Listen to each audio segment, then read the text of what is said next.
겸손과 기도. 천미예수님.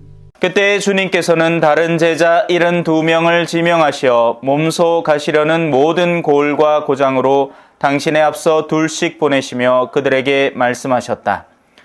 수확할 것은 많은데 일꾼은 적다. 그러니 수확할 밭의 주인님께 일꾼들을 보내주십사고 청하여라. 가거라. 나는 이제 양들을 이리떼 가운데로 보내는 것처럼 너희를 보낸다.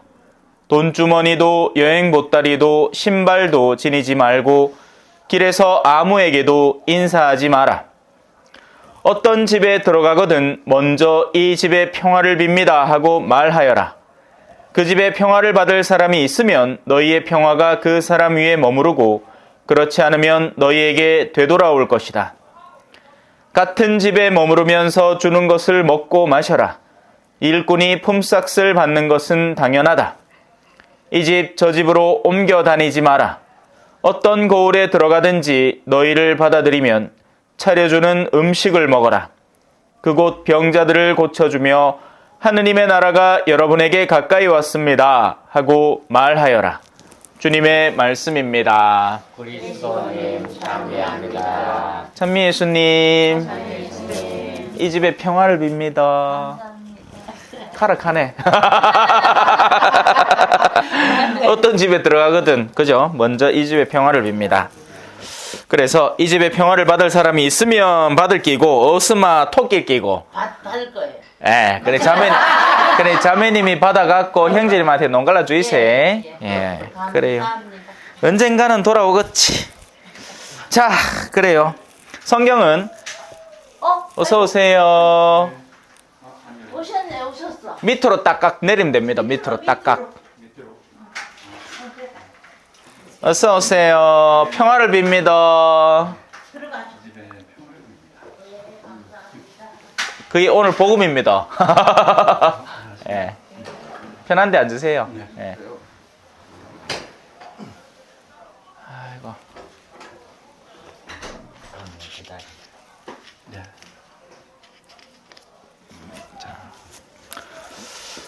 신앙생활을 하는 목적, 그것은 열매라는 것입니다. 근데 그 열매는 과연 무엇일까에 대해서 사람들의 의견이 서로 다 다릅니다. 누구는 눈에 보이는 열매를 찾고요.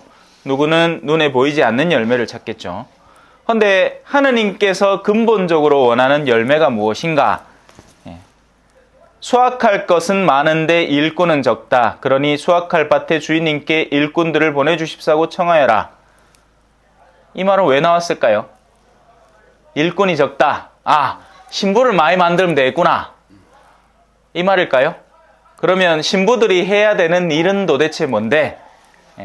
아, 본당 수만큼 사제가 없습니다. 그래서 신부가 필요합니다. 이걸까요? 아니면 각자 파견되어 있는 본당의 사제들이 제 역할을 못하면 신앙인들이 자신의 내면에 있는 무언가를 상실하면 일꾼이 있어도 일꾼이 없는 것일까요?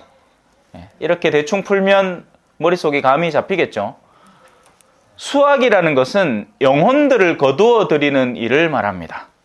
그런데 그 영혼들은 하느님을 사랑하는 영혼들, 아직 하느님을 몰라서 알지 못하는 영혼들에게 하느님을 소개해서 알게 하든지, 아니면 하느님에 대해서 어렴풋하게 알고 있는 영혼들에게 하느님을 더 잘 알게 해서 그 영혼을 확고하게 하든지 하는 작업을 말합니다. 그러면 무턱대고 무조건 우리는 가서 사람들을 데리고 오기만 또 하면 되는가? 그게 아니라는 것은 오늘 일독서에 이상한 부분이 하나 나옵니다. 구리 세공장이 알렉산드로스라는 사람이에요. 재밌죠? 바오로 사도는 이 사람이 나에게 해를 많이 입혔다고 합니다. 엄청 두드려 팼나 봐요, 바오로 사도를. 그죠? 그게 알겠죠? 예. 사람을 해치는 방식에는 여러 가지가 있으니 무엇보다도 바오로 사도가 자신에게 해가 된다라고 느끼는 영역이 과연 어디일까를 식별해야 됩니다. 바오로 사도는 부유하게도 살 줄 알고 가난하게도 살 줄 압니다. 누군가가 자기가 갖고 있던 무언가를 물질적인 것을 설령 빼앗아 간다 하더라도 사실 그것은 해가 아닐 가능성이 더 높습니다. 오히려 가져가줘서 고맙네라고 이야기를 하겠죠. 왜? 자기는 그 모든 것들을 쓰레기로 여긴다고 표현을 하니까, 그죠? 그렇다면 바오로 사도에게 있어서 유일한 해 하나는 이겁니다. 내가 하느님께로 가는 길에 있어서 방해를 하는 것이 해가 될 겁니다. 근데 바오로 사도의 열정을 아무도 못 걷겠죠. 그러면 이것도 해가 안 됩니다. 뭐가 해가 될까요? 바오로 사도가 이끌어가려는 사람들의 내면을 조작해서 그들이 하느님께 나아가는데 바오로 사도가 가르치는 말이 의미 없다고 표현해버리는 것. 이해가 너무 복잡나요? 복잡나? 그래서 그대도 그를 조심하십시오. 그는 우리의 말에 몹시 반대하였습니다. 내가 사람들에게 신앙과 복음을 선포해서 그들을 하느님께 나아가려고 하는데, 야, 바오로 말 듣지 마라. 절마 저거 아있나? 이런 인가이다. 가 말 들어가 뭐 할래? 구리 세공장이 알렉산드로스가 한 일이라는 것은 바로 그에 대한 혹평, 그가 하는 일에 대한 평가절하, 그의 복음 전파의 가치에 대한 반대되는 행위들이었던 거죠. 그것이야말로 바오로 사도에게 크나큰 해가 되는 일이었고, 그의 명예를 실추시키는 일이었고, 그가 명예가 떨어지는 걸 걱정한 게 아니라 자신의 말을 듣고 복음을 선포받아야 할 이들의 귀에 그릇된 내면의 생각을 심어주는 그 더러운 생각이 바로 바오로 사도에게 큰 해를 입힌 일이 되는 것이고, 바오로 사도는 바로 그런 일에 대해서 그를 조심시키는 겁니다. 그러니까 그 사람을 조심해라라는 거죠. 우리 천주교 신자들은 흔히 착해야 한다는 생각을 가지면서 식별 없이 많은 이들을 가까이만 하려고 합니다. 그런데 그 가운데에는 도구의 혀를 품고 있는 사람들이 있단 말이에요. 그런 사람들은 오히려 조심해야 될 필요가 있습니다. 바오로 사도는 이렇게까지 이야기합니다. 나의 첫 변론 때 아무도 나를 거들어주지 않고 나를 저버렸습니다. 저는 솔직히 이 마음을 이해를 합니다. 복음을 전하는 활동을 하면요, 만약에 나 자신의 유익을 위해서 뭔가를 하고 있다면, 그렇게 나를 저버린 사람이 있다면 이해할 거예요.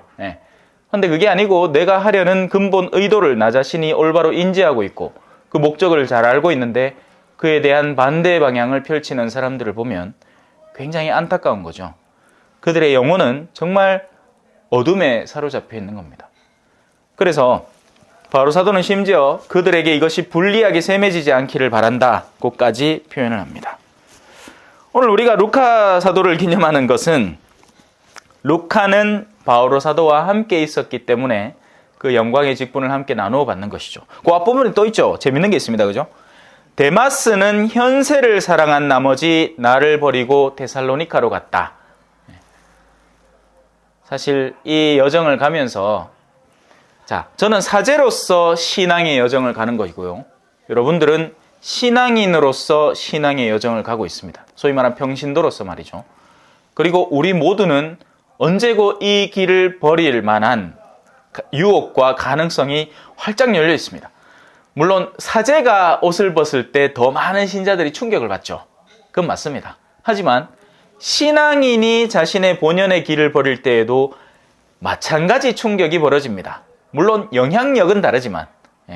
그래서 우리의 내면을 잘 다지고 우리가 진정 구하는 것이 무엇인지, 어떤 목적으로 이 길을 가고 있는지, 그리고 이 길을 가는 이들에게 당부되는 것들은 뭔지 잘 새겨봤으면 좋겠습니다. 물론 오늘 이 부분 하나하나 다 짚어서 설명할 수 있겠지만 그렇게 하면 다 또 슬슬 눈이 감길 끼고 오늘 여기까지만 하도록 하죠. 이것만 다시 한번 반복해보죠.